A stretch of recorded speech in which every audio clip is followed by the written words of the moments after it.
Olá, amigos e amigas da história, sejam bem-vindos ao canal Fala Prof. Histórico. Eu sou o professor Raimundo Júnior e hoje o nosso canal conta com a presença do professor Clemir Barbosa, que cursou Prof. História na Universidade do Estado do Rio de Janeiro, na UERJ, e que está aqui para bater um papo sobre o seu produto da sua dissertação, que foi defendido em 2018.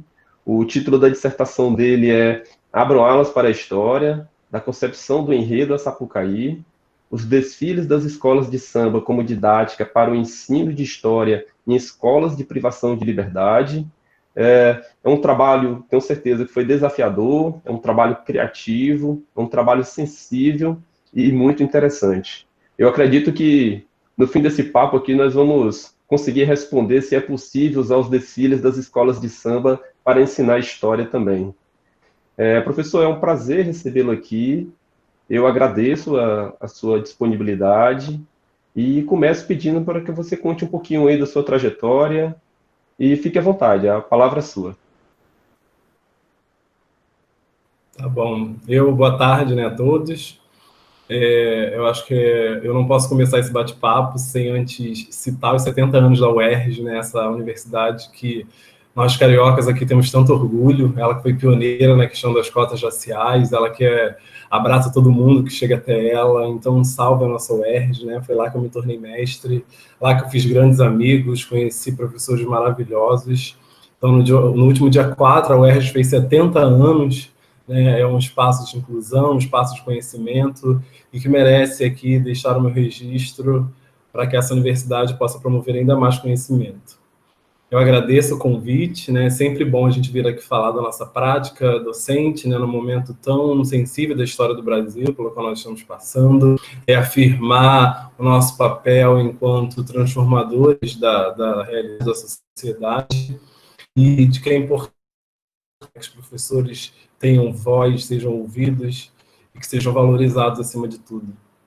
Então, eu me chamo Clemir Barbosa, eu sou professor da rede estadual aqui do Rio, né, tenho 2 matrículas, eu leciono, além de História, com todos nós professores, né, se apoiam nas nossas disciplinas das ciências humanas, então eu leciono, além de História, Filosofia, Sociologia, Ensino Religioso, que é uma das minhas matrículas, e trabalho com artes também por conta da minha pós-graduação e todo o meu envolvimento com as artes, né? Porque na história eu sempre tive muito envolvimento com a questão artística. A minha monografia foi sobre a questão do balé brasileiro, quando chega aqui ao Brasil, a intervenção de Getúlio Vargas, nessa dança que é tão europeia e que acaba tendo contornos nacionais. Na minha pós-graduação, eu continuei falando sobre a dança, e isso tem a ver muito com a minha escolha para o meu tema de estudo no mestrado, que foi o Carnaval e as escolas de samba, né? Eu, como todo carioca, não fujo, né, desse padrão de gostar de samba, de amar o Carnaval.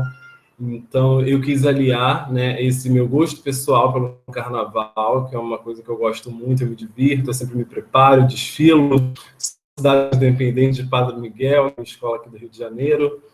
E eu acho que a Sapucaí, né, que é onde acontecem os desfiles aqui no Rio de Janeiro, ele é uma grande sala de aula, né, onde muitos temas da história são conhecidos e descobertos pelo grande público ali. Então eu quis aliar, né, essas duas coisas, o Carnaval, esse momento em que a gente dá voz para personagens desconhecidos da história e dá visibilidade para alguns momentos da história para o grande público, aliar essas duas coisas. Então conte para a gente aí um pouquinho como foi que você fez essa junção entre samba, desfiles de escola de samba, história, e conseguiu transformar isso em um produto, em uma dissertação. Relate um pouquinho essa experiência aí.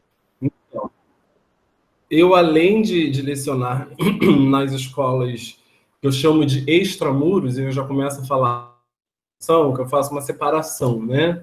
Eu trabalho em 2 escolas estaduais aqui no Rio. Uma que fica dentro do complexo penitenciário de Jericinó, em Bangu, que é o maior complexo penal aqui do Rio, né? Então, eu trabalho numa escola lá dentro do Bangu 3, que são conhecidos os presídios por números, né? No Colégio Estadual Evandro João da Silva, que fica dentro do Bangu 3. E numa outra escola que eu chamo de uma escola extramuros, que fica fora, né, do complexo penitenciário, que é o Colégio Estadual Cristóvão Colombo, que é próximo da minha casa também. Além de trabalhar com a educação básica, eu trabalho também no momento com o ensino superior, eu sou mediador das disciplinas pedagógicas pela Universidade Federal Rural do Rio de Janeiro, através da CEDERJ, que é a plataforma de ensino à distância. E só que a minha realização, eu acho, como todo professor, é na educação básica, né? Eu trabalho com EJA, nessas duas realidades de educação básica, tanto no complexo penitenciário quanto aqui fora. E eu caí de paraquedas, como a maioria de todos os professores que trabalham no complexo penitenciário, nessa realidade. E isso é uma crítica que eu faço hoje, contundente, né? Em todos os lugares que eu vou, em todas as universidades que eu sou convidado a falar, em todos os momentos que eu tenho voz, eu falo que essa é uma realidade muito desconhecida, né? A maioria das pessoas não sabem que dentro dos presídios existem escolas estaduais regidas pela Secretaria de Educação, né? Com todos os parâmetros que uma escola fora do presídio, uma escola extramuro tem. E eu caí lá de paraquedas, porque é uma diretora da escola que desfila comigo na Mocidade Independente de Padre Miguel, então o carnaval está sempre presente na minha vida. Ela era diretora dessa escola, estava precisando de um professor de história para essa unidade, e aí perguntou em determinado momento se alguém conhecia, e uma amiga me indicou.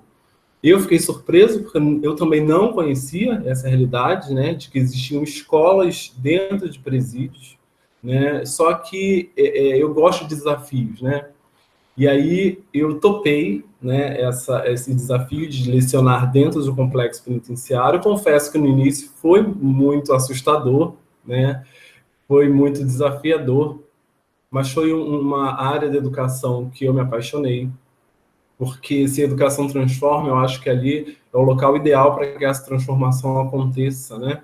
Quando a gente vê pessoas que estão em busca de uma nova vida, de uma segunda chance, de ser cidadão, de se reconhecer como pessoa, eu acho que ali é o local ideal. Então eu caí de paraquedas nessa escola, não era essa escola que eu estou hoje atualmente, era uma outra escola, e eu me apaixonei por esse desafio e comecei a me aprofundar e estudar melhor como essa questão de um ensino para pessoas privadas de liberdade, né? E foi a partir daí que surgiu esse interesse de eu desenvolver o meu mestrado com essa realidade, né? Então eu aliei o meu amor pelo carnaval, pelo samba, com essa realidade muito nova. Como é que surgiu essa ideia de fazer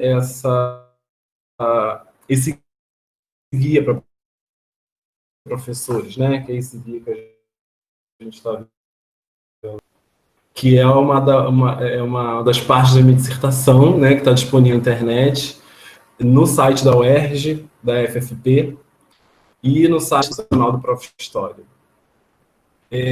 Eu comecei a participar de projetos que a gente chama aqui, né? Então a gente tinha temas que todo ano a Secretaria mandava para nós, e a gente tinha que desenvolver esses projetos dentro das nossas escolas, isso em âmbito estadual. Então o Rio de Janeiro inteiro desenvolvia esse projeto, né? E desenvolve até hoje. Deu uma parada por conta da pandemia, porque as aulas estão aqui, como no mundo inteiro, nessa coisa de não ter aula presencial, enfim. Mas aí, a partir do engajamento dos alunos dessas escolas, no presídio que eu trabalhava, do engajamento deles em projetos, eu comecei a perceber que a participação deles nas aulas era muito maior, né?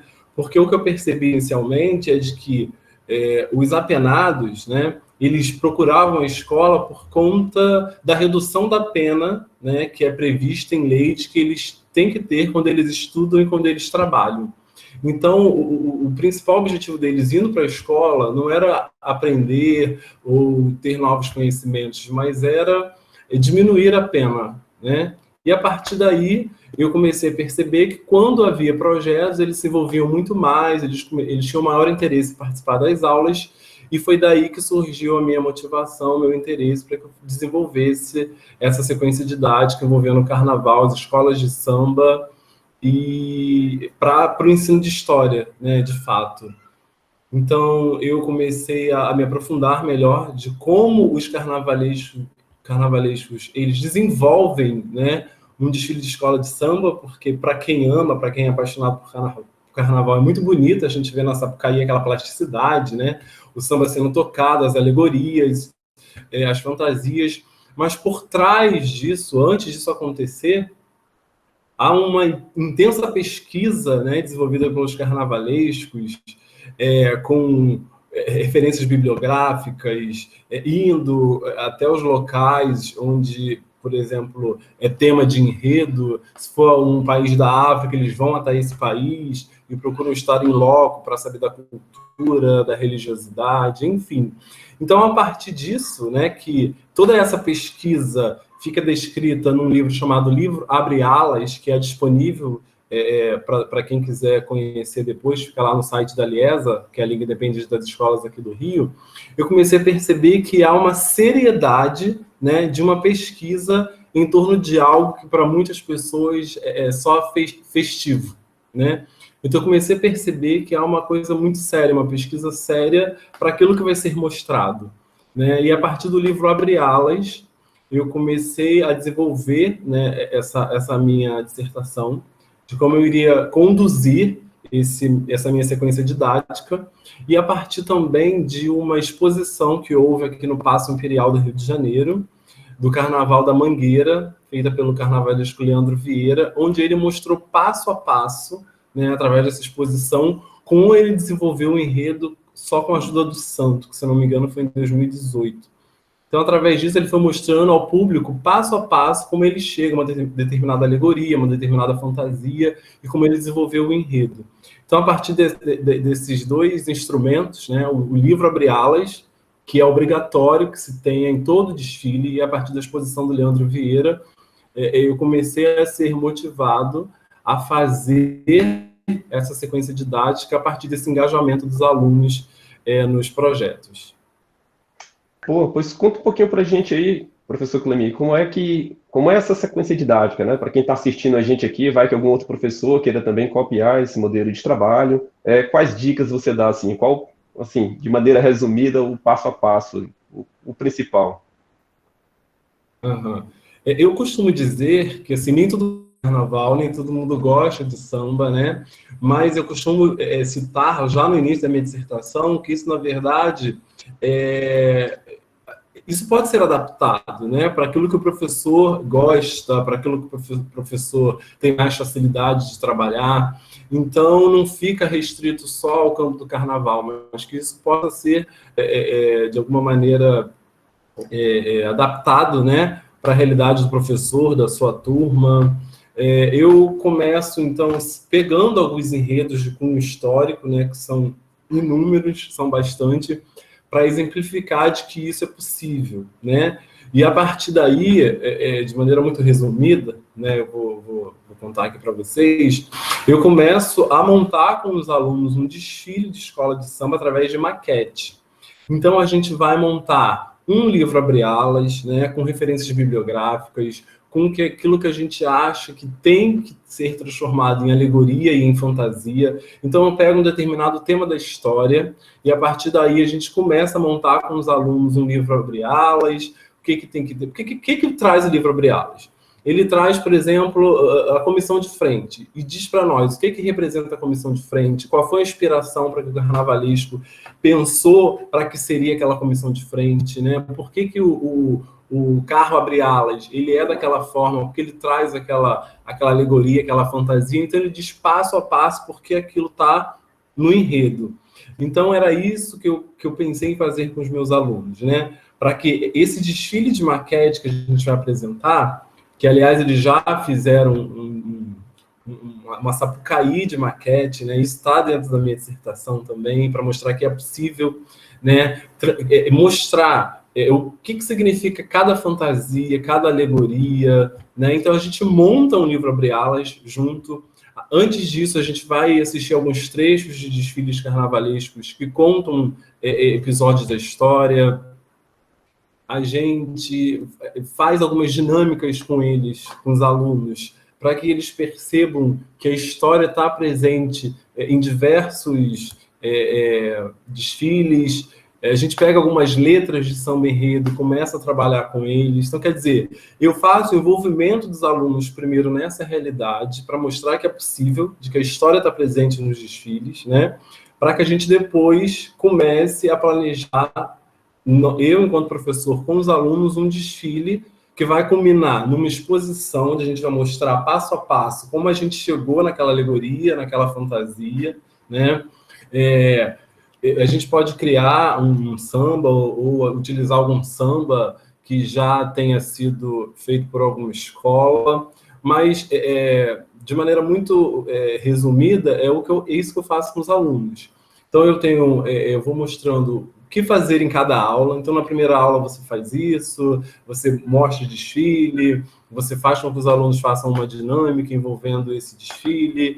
Aí, até no final, a gente consiga montar esse desfile, né? E a gente vai mostrar para quem está assistindo, para o nosso espectador, e a ideia é que isso seja mostrado para a comunidade escolar depois, né? Essa exposição que a gente monta e esse desfile mostrando como é que foi os bastidores da criação desse desfile.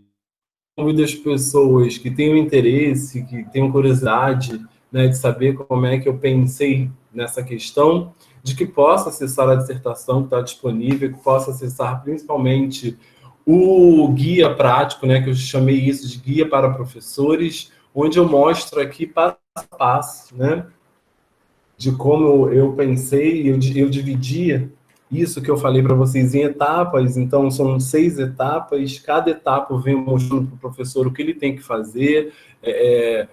Essas etapas são aulas, então, nessa aula, o que o professor faz, como é que ele conversa com os alunos, como é que ele envolve os alunos nesse projeto, até que no final a gente possa ter o desfile em si.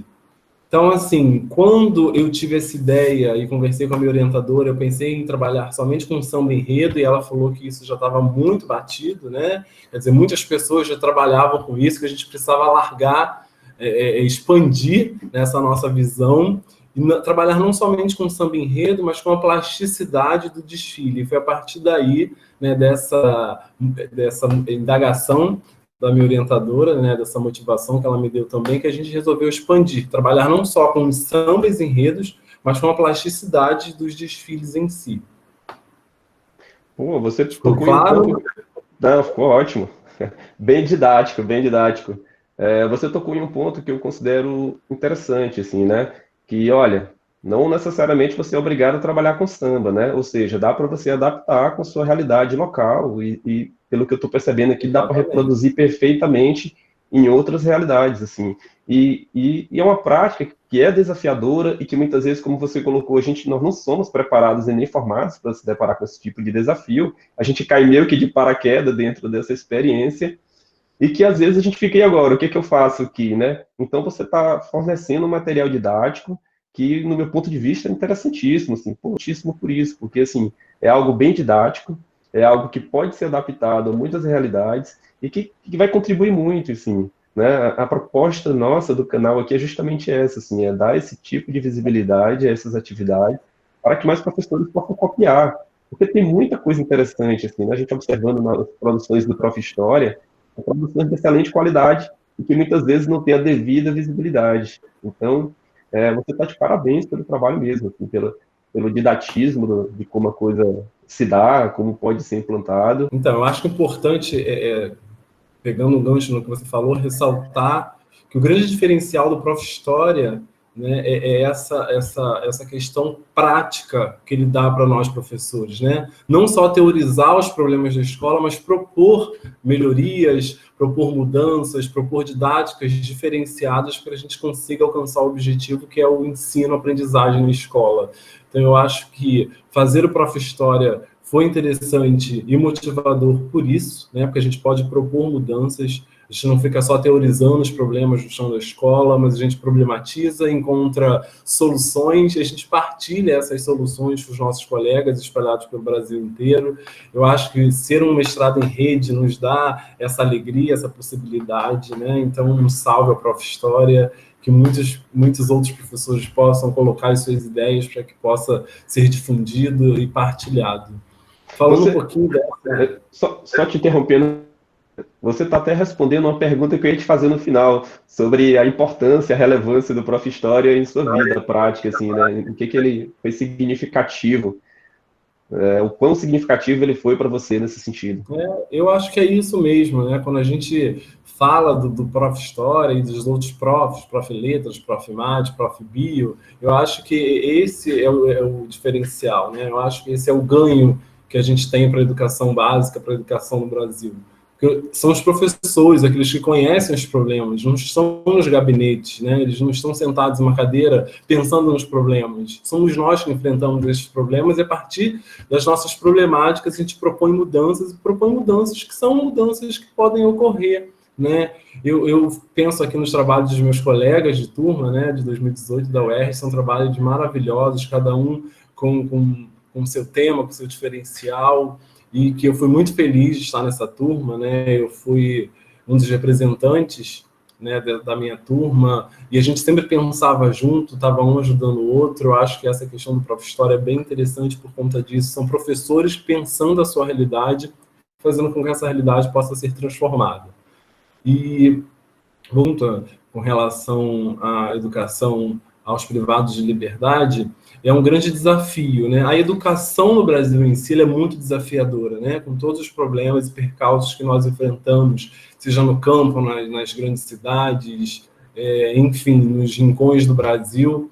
Mas eu acho que essa é uma grande problemática que a gente tem. A gente não tem políticas públicas específicas para as escolas em restrição e privação de liberdade, né? São políticas que são adaptadas ali no calor das emoções, e isso pensando em levar para o meu doutorado, né, que eu já estou começando a pensar nessa questão de continuar a trabalhar, porque eu acho que isso é um desafio muito grande. É pouquíssimo conhecida essa realidade das escolas nos espaços de privação de liberdade, né? A gente tem aqui o professor Leonardo Julião na UF, que trabalha com essa questão, a professora Helenice Onofre, que trabalha com isso na UFSCar, que são duas pessoas que eu tenho com muita referência para mim, mas que a gente precisa se debruçar sobre essas questões, né, e entender melhor como é trabalhar com essas pessoas privadas de liberdade, né? Porque eu acho que o desafio ele triplifica, né, quando a gente trabalha com essas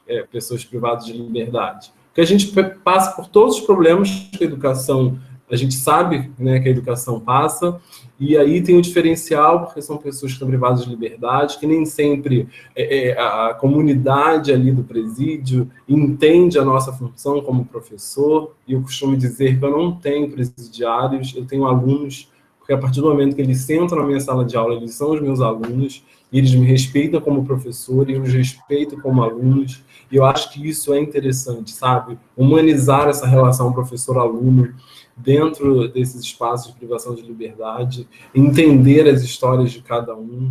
Eu não estou aqui passando a mão na cabeça de ninguém, muito pelo contrário, né? Eu costumo dizer para eles que cada um sabe por que está ali, a gente pense que a gente tem uma segunda chance, que a gente pode fazer diferente, que a gente pode fugir desse papel que a sociedade coloca para nós, que a gente pode fazer o diferencial.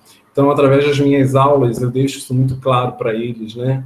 E a equipe que trabalha comigo, né, os meus diretores, minha coordenadora, todos os meus outros professores, acho que a gente consegue juntos ter esse mesmo objetivo, né, de transformar vidas ali através do nosso ensino, através daquilo que a gente fala, né? Eu fico até emocionado porque são pessoas que são muitas vezes já esquecidas pela sociedade, relegadas. Eu acho que às vezes o único ligação que eles têm com a sociedade somos nós, né? De conversarmos, de darmos voz a essas pessoas ali. E eu volto a dizer, não passa a mão na cabeça de nenhum deles, muito pelo contrário, né? Aquilo que eles fizeram, e pense na mudança que eles podem promover para eles próprios e para a sociedade. Então, eu acho que essa é a minha função como professor.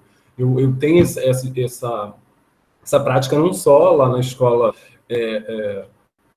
lá do complexo penitenciário, mas por onde eu passo, que fazer com que o meu aluno ele possa refletir de que ele é uma peça fundamental de mudança para ele próprio, para a realidade onde ele vive, para a sociedade como um todo.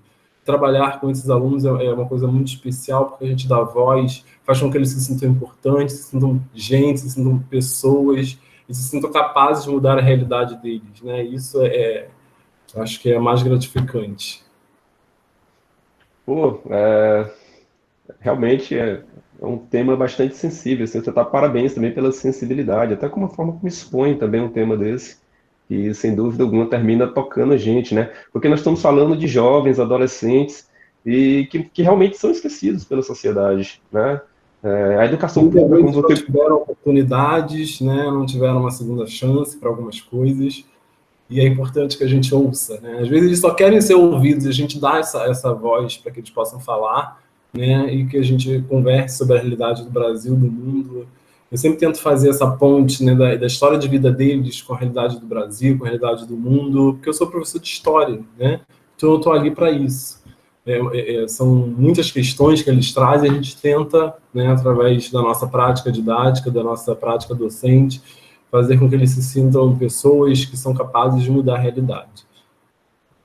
Pô, muito bom, muito bom. Você está de parabéns realmente pelo trabalho, pela proposta, né? Como eu ia colocar anteriormente, assim, a educação como um todo já é um grande desafio, né? Quem atua na educação pública nas mais diversas regiões do país já é difícil. Agora você imagina trabalhar com alunos que muitas vezes são ainda mais esquecidos, as políticas públicas não alcançam. E quando alcançam, às vezes, enfim, nós sabemos aí qual é a pegada de violência, de exclusão, enfim, é para tornar ainda mais excluídos, é um pouco esse sentido. E aí o Clebi vai lá e faz um trabalho voltado para esses alunos, né? É fantástico, Clebi. O seu trabalho tá de parabéns. Isso aqui tem que ser divulgado em rede nacional, assim, pela relevância do seu trabalho. Eu acredito que é isso, assim, é um trabalho muito relevante, é muito importante. Né? Você está produzindo algo em que quase ninguém liga para isso. E aí você foi lá, olhou para aquilo, viu que é importante, viu que é possível transformar essa realidade e produzir um produto que, no meu ponto de vista, tem muito a contribuir com o ensino de história.